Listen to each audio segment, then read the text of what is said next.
most people think of God just in relation with this world.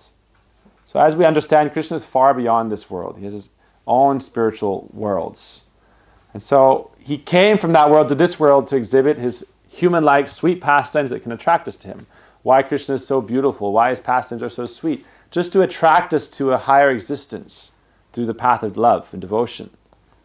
But Brahma, his own son, couldn't recognize him. It's a very interesting story. Brahma is described to be the creator, architect of the universe. Each universe is like a golden egg that emanates from the cosmic self.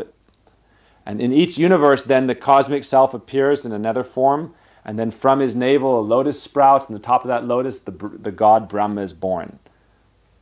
And he creates as the architect of this world. But he thought, no, my God, my father is this Narayan. Who is this boy Krishna? And so he decided to challenge and test that boy. Krishna was playing with his friends in the forest. And one day Brahma stole all of his friends, kidnapped them, hid them in a cave along with all of his cows and his calves. So he was wandering, the boy Krishna was wandering in the forest with all his friends, and they were eating their lunch meal. To show us that relationship, there's something beyond. Most of the time when we think of God only in relation to this world. But God has his own life as well. Why not? If we were God, we discussed this a few days ago, if we were God, we'd also have our own life beyond just the problems of this world. Why not? But because we see from ourself as the subject, we see up and we think he's just thinking about us. He is, but he also has his own existence. So he was playing with his friends to attract us into existence of love and sweetness.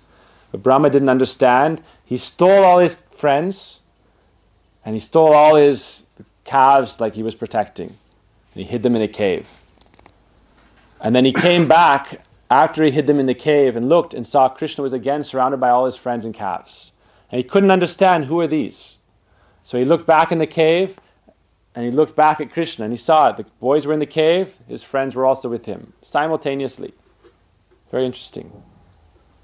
And then when he came back and Krishna smiled at him and he showed him all his friends and all his cows and calves, they were all like Narayan. So it was like he was surrounded by millions of Narayans, like millions of gods. They were all expansions of himself. So he showed him that he was higher. He showed Brahma that he was higher than Narayan in this sense, that he was the source of Narayan.